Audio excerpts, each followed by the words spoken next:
So before I take off, I found one more thing, so I'm going to get that out of the way. Welcome back to Now TV Canada. Here we have it.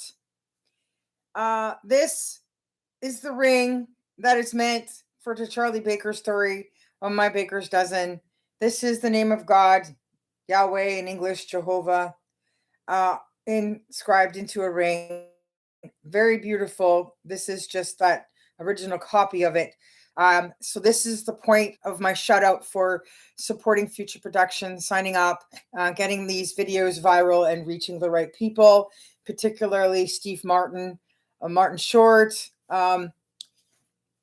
Cineplex, anybody who's willing to help support growing Canadian production and employment, since we are having a film fall because my work is not yet produced and I have lots of it. So that ring I showed you guys in the box. Hey, I'll actually just let you watch me go get it. Since all the surprises of the 10 years that Tom was with Jesse that I would have been surprised by or not anymore, I'm going to now just do the same thing the other way. No surprises, no lying, no cheating, no dishonesty. I'm not like that. I tell the truth as often as possible. So that would have been, well, it might still, if we make this Charlie Baker movie. So this ring here, in the manuscript that I shared about the mystery box, I found the phone. This one here, that's the Clark Kent ring. So this is the kryptonite ring with the EKG. You can see in the daytime now very clearly. The EKG in the heart, and it is supposed to move when you're wearing it, and it shows the heartbeat. Now, if you have a pair, the idea is it's the other person's heart you're seeing. Because big people usually have heart problems because of their size, I thought it was just really wise for the character of Clark to have an EKG ring. And then I am also blood pressure meds, heart thing with my family. My uncle had a heart murmur, and my daughter had to have a little plastic tube put in to slow down the blood flow to her heart as she was growing, which they say she'd outgrow, and apparently she has. So thank you for that. I wore mine out. I wore it all the time thinking it was good. But as I said, it's just the prototype, and it crumbled. And so then I had extra copies because I have silver and gold. And I was dumb enough to send one to LA to their first podcast in LA, which I couldn't make to. Well, I just refused to spend the money to go chasing after them. Not going to happen, right? It all is over here. I'm here. I've always been here. Why should I go anywhere? So they have to come back. So I put this in this box, in the mystery box story, which was meant to be for Charlie Baker's ring in the mystery box, right? Now, this engraving is still good for both characters and Ghost guys.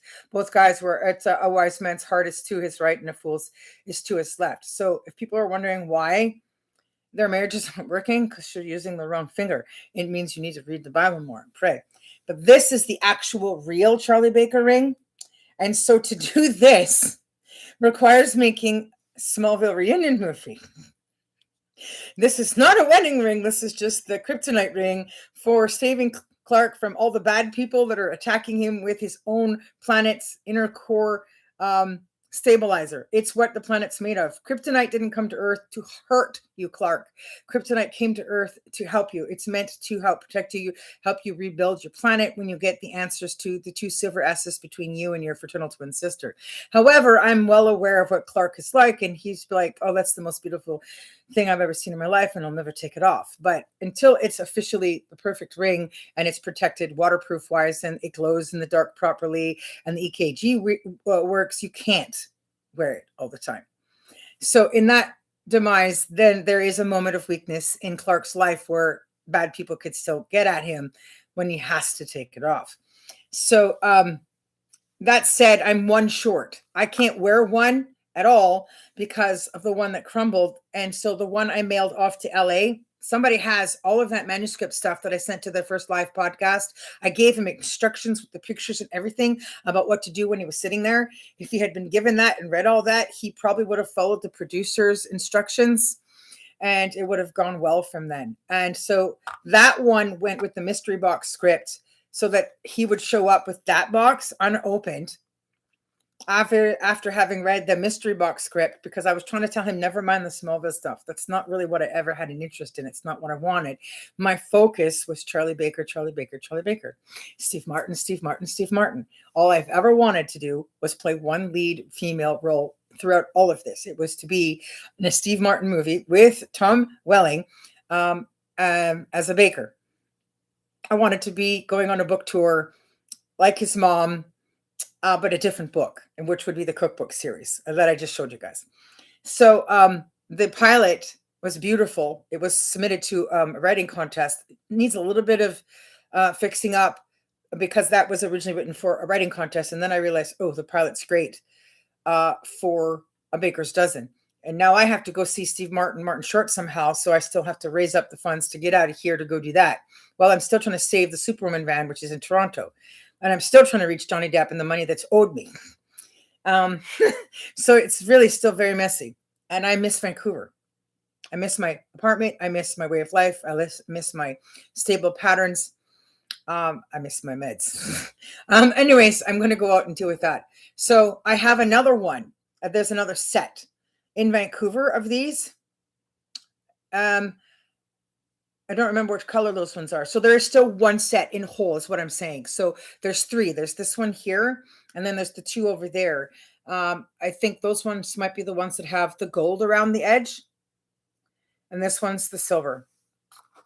So it's not finished for Clark to wear it all the time. And then the Charlie Baker one. Wild. So here I wrote at the bottom, because I've never found the right guy since I got divorced. I've never remarried. And the guy I almost married, the guy I almost would have fallen in love with, he kissed me really bad. It was the most perfect kiss, but it was the shortest, worst timing ever. I won't get into details. Anyways, spent 3 days with him, thought I was in heaven. I didn't get into the shower with him. Anyways, he walks away from my life, and I almost died from that. And that was originally the ring, the idea of, like, putting an oil on the guy's head, making him my Lord. So because he's Lord Thomas John Joseph Patrick Welling III, I just thought I could pass the ring on to Charlie Baker in the story. I wrote, it's God's name in Hebrew, gives one the strength of a strong man, wisdom of a king, a heart of gold, and immortality. Guess I'll just have to have it made for a woman to wear. That woman, of course, being me. Ultimately, that was my decision, that if I can't put it on a man, then I'll just make it and wear it for myself. So essentially, it still needs a birthstone and then some diamonds around there, and then an engraving of some kind. But that's the ring, guys. That's why you see the Clark Kent ring in the Charlie Baker box, because the Charlie Baker ring is extremely expensive. I don't even know where I'm going to find the jewelry maker to make this ring.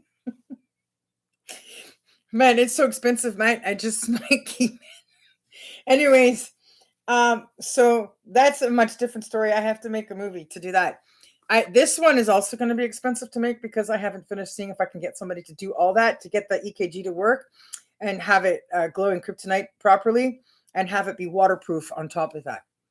I don't know which character is going to be worse off, Clark or Charlie. Either way, I was having a lot of fun in my head with the stuff I wanted to do with him. The other thing I wanted to do was Rhett Butler and Rhett Butler's people. There's a whole series there. The foundation from that original production, they had hired another writer to write more books. I sent one to John Schneider at my expense, along with the only autographed copy in the world of You've Got Mail Too, back in 2014 or whatever. And his assistant, I guess, didn't give him the mail, didn't do whatever. And then I wrote an email and got mad at his assistant. And then he writes me back and gets mad at me in the email. This seems to be a habit I have. Feldman got mad at me too. Corey Feldman was all like, man, that chick, her messages blew up in your face. And, she makes me angry. So weird. Anyways, he writes me back, gets mad, but he didn't stop to slow down to find out why I was mad, because I had spent at my own expense extra movies for what he could have used his new location the John Schneider studio and where he is and helping create income and film work in that area of America. It was there in the movies, the two more additional movies to the Gone with the Wind series. I think it was just the Rhett Butler's people that I sent him. I don't know where my copy is. I've read all of them. And then there's the Mammy story. Oh, tearjerker. I want to change it up a little.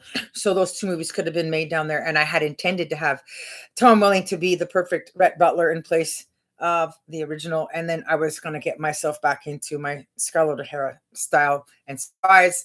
I have lost some of my hair, but I can still fix that up. And I'm going to go head to the gym now and mosey on down to where I need to be physically by spring and see where I am. I'll be happy to check in with that when I get back to Vancouver on my scale. I'm not going to check before then, but I'm just happy to show you guys where there's a will, there's a way that I can get this made from somebody somewhere just by showing them the picture and figure out the grade of gold and all the other stuff and then see how much time it takes to make it and expense. So I thought it was really cool to do that multiple times and have fun, like the new Mr. and Mrs. Jones. Like, what else is life for except to have fun with it? So I also have other things to report, but we're going to stop there. I'm going to go now, for real. That's it. That's it. Oh.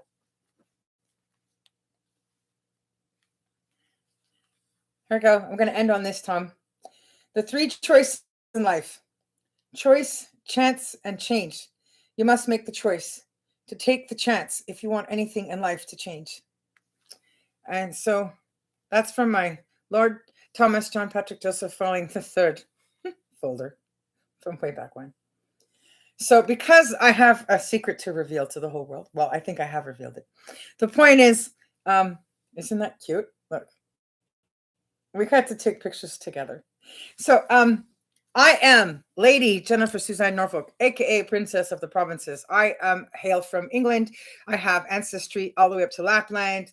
I had a great uncle, great grandfather, who married for love to my Lady Mary Ayres, who got cut off of her inheritance because she didn't stay within the royal confines of the rules of things that were applied to the British system back then, as the royal family well knows. And we all seem to be really good at breaking these rules in these last few generations. So she lost her inheritance. She came from a family of 11. She was the last of 3 kids raised by her grandfather because her parents died in a freak boating accident. No, it wasn't the Titanic. That was over here in Canada. Still a boating accident nonetheless. Most of the kids had grown up and left, but the last 3 had to be raised by him, and he was a really old-fashioned strict guy. So he cut her off, and there's like literally no evidence. There's nothing of her name. Can't even find the right spelling. And then the great-great-grandfather, Langman or whatever, his name Rufus, he was actually a reindeer herder. I kid you not. He lives where the actual technical area where Santa Claus is. Santa Claus does not literally live in the North Pole, where the polar bears are and all of the igloos are. It's literally like in the area of Lapland. That's essentially where the tale for his whole location is from. And my great-great-great-grandfather, or great-great, was a reindeer herder. So there he would have been like somebody who was originally training reindeers, and teaching them to fly and pull sleighs for Santa Claus that then eventually went to travel around the world. Before that, they used to just go from town to town and get people organized to, carve and make toys for the poor kids, make sure all the kids had something to play with. There was a time in the world where actually playing with toys and everything was actually not encouraged and wasn't accepted. And there's movies made about that period of life where just the inception of toys starting and being given out to people was strange, and teachers like, oh, no. And then, of course, they melt throughout the movie going, oh, well, yes, dull, right? So I think it's really cool. Essentially, my great-great-grandfather also lost his inheritance in Lapland. Not because he broke any rule of that royal line kind of thing, but just because his brother and his dad had issues. And I guess because he married really well, she was wonderful. You get that little bit of jealousy. So the father gave everything to his brother. And I had a generation of our family when everybody was alive, my grandparents and all that, tried to fight for the rights for some of that back. But there's not enough time in life and other materials that you need to do that. So it never happened. But I just thought it was kind of funny because it would have been kind of neat to have Lord and Lady of Lapland or something. Whatever. I do have American Indian in me, Montana, Blackfoot. I do not consider that to be America. I just consider that to be part of First Nations of people who owned the whole place, which was once all under Algonquin Nation. And then they separated over time into different practices based on location and tribes. And the Blackfeet were like the first people to ever be seen riding horses. They were not into canoeing, fishing, and hunting. So all those wild Mustangs pretty much only live by the code of the spirit of the nature of First Nations Blackfoot people. So essentially, I have a lot of rich culture. I have lots of horses that are still up there that I can save and would come stay with me. So it would be nice to take him around shopping for horses and watching him get on the right size horse and be on a beautiful horse, happy to lead a beautiful man that fits the size of the horse, and the horse being happy to have the right size man for knowing why he's that big and pull them both along. It would be fun to do that as we find a rescue therapy ranch to put all of my beautiful rescue horses on, because that's a dream of mine. So that's my thing. Peace out. I can't wait to move forward with what's coming in April at Vancouver. So see you all. Oh, wait. Did I show you? That is what the Facebook page looks like from the outside of it, right? So that's what she blocked in 2016, like right away. When he declared her the girlfriend, she blocked that. I guess it was around the time I had said he's not a handsome devil, never worn evil costumes, never worn horns, doesn't do anything rude. And I said he's halos in heaven. Silly girl. Anyways, and she wouldn't take it down. She left it. And so she just kept blocking. So that's what happened. That was the first thing she did. So that is not something I can do anything about, to lie or cheat about. It's going to come out. It's the truth. And he can make her unblock everything from whatever distance he wants to get it to be verified. That's what happened for the whole 10 years. And I'm really sad because I kept trying to be peaceable about it so that things could be good for him. So there could be some joint happiness around him, because there's other kids in the pictures. Around the situation of Tom's life and the sensitivity behind that first divorce. So I would have liked to see all that work out. At any rate, that'll be for him to deal with. I can't do anything more about that, but that's pretty much why I didn't go back to Vancouver for the February Valentine's weekend, because I was mad about last year's DUI and the happy birthday thing and the greatest thing in the universe thing 2 years in a row after all this time of me and the picture between us and the history that's there. And it's really hard to be mad at a really nice guy. So the best thing to do for me to be mad is tell the truth to all of you and not be there. But I do have to go back. So I'm going to go to the gym, swim at the fish. I'm going to slow my heart rate down, go get some meds, and I'll see y'all later. I am done with all of this for the day. Peace out. I'm looking forward to all the work that's available for everybody to come to Future Productions to get. Peace out. Bye for now. Super signing out. Now TV Canada.